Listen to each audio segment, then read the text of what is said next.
phone addiction is becoming a really big problem. I think most of us can relate to that fear when we leave the house and we've left our phone at home, or we've lost our phone, or we don't even have it in the same room as us. Sometimes it can feel like we're missing a limb. Why is that? Why are we so attached to these devices? Well, in today's video, I'm going to be sharing with you exactly why you are addicted to your phone. Well, the basis of your addiction comes down to the release of dopamine. So your brain has learned that you will get a rush of dopamine when you pick up your phone. So it might have been that in the past you've picked up your phone and had a lovely message from someone, or you've seen that social media post has really taken off and you've had loads of likes and comments. Whatever it might be, your brain got that rush of dopamine. And the thing with your brain is it learns these behaviors. And so then it starts to crave that thing that released the dopamine. So much to the point that even looking at your phone or just picking up your phone could release that dopamine. Now, is that a good thing though? Because dopamine makes us happy, right? Well, yes, it does. But the issue is that it also metabolizes really, really quickly. It doesn't stay around. It's not like serotonin where we get that kind of high and it lasts for a while. It's like an instant there and then gone again. And so then we go seeking more and more and more.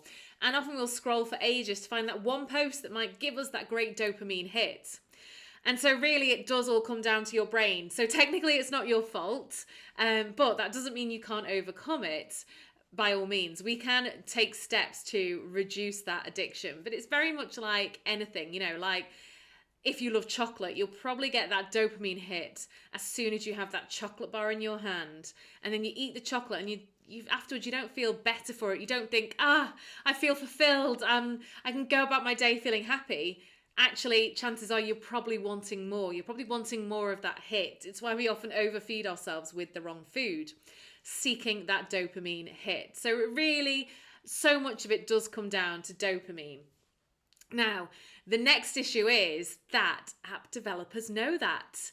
They know that they need to seek that dopamine hit to keep us on the apps, because the longer we spend on those apps, first of all, the more they can learn about us, and secondly, the more ads they can deliver to us, and the more likely we are to click on those ads. So let's address the first point, learning about us. Now, so many apps now, when you download them, you will have allowed, in the T's and C's, you will have allowed that app to take information about you. Let's take Instagram as an example.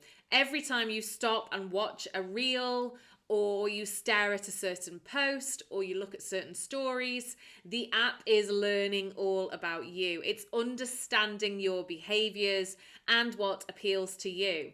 As such, it can then deliver more of what appeals to you and, funnily enough, keep you on the app.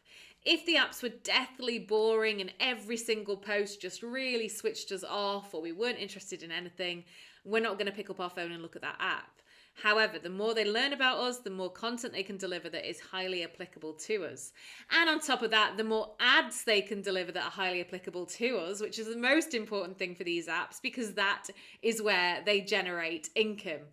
And so if you are spending a long period of time on a certain app and the adverts are coming up, that app's going to generate more money. And so they're always going to be tapping into how they can essentially make you more addicted to that app. Now, if you think about it, there is also the factor of the infinite scroll. The infinite scroll didn't exist years and years ago. And now we can scroll for ages and ages and ages, and fresh content will keep appearing in our feed. And so there's no cutoff point where it says, you're done, close this app now. Or even just a pause to say, would you like to move on to page 2, page 3, page 100? That might make us go, oh no, I'm done now. It goes on infinitely. And the longer we spend, the stronger that addiction gets. So you are definitely not alone in this, because we all have these apps on our phones and it's acting in exactly the same way for each and every one of us. There's also the factor as well that we just don't know what we're going to get when we pick up our phone. It's the unpredictability. If, for example, you use Tinder, you don't know if at that moment when you open the Tinder app, you could find your future wife or husband, the future parent of your child. You just don't know, do you? It's the unpredictability. What am I going to get? I don't know unless I open the app. When you open social media, you don't know what kind of posts you're going to see. And so as a result, we're always driven to open those apps to get that next thing that we're not expecting. And so the unpredictability is another really big factor in why we have become addicted to these devices. And I do think a huge factor as well in this is that they are so portable. We don't have to leave them at home. We can take them out when we're socializing. We can take them out when we're driving. We can take them out when we're walking the dog. They're always with us. Whereas if, for example, the same addiction was had with a desktop computer, well, it's highly unlikely that we're going to get the desktop computer out when we've got a 2-minute wait in the school playground, or while the kids are playing in the park, or while we're out for dinner with friends. It's highly unlikely we're just going to open up our desktop computer and check our emails. And yet the portability of our mobile phones means that they can always be with us, and they can move around our house with us as well. So there really is no escape. We can look at them while we're brushing our teeth. We can look at them while we're sat down to have dinner with our family.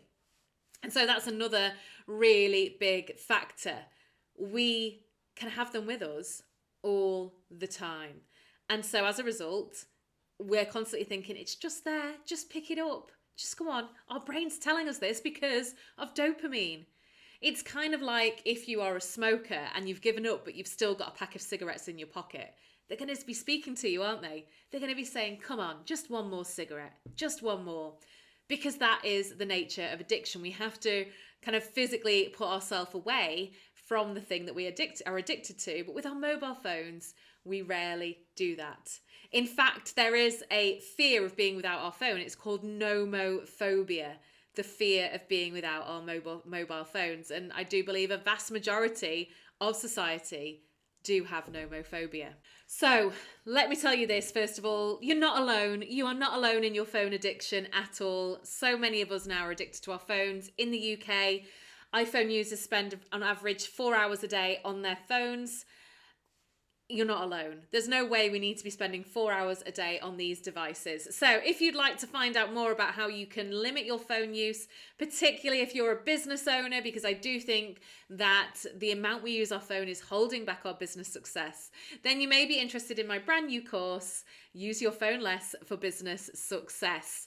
Head to the link in the description to find out more about the course. It includes both a video version of the course and an ebook, so it works with however you are best learning, whether you want to watch or listen or read.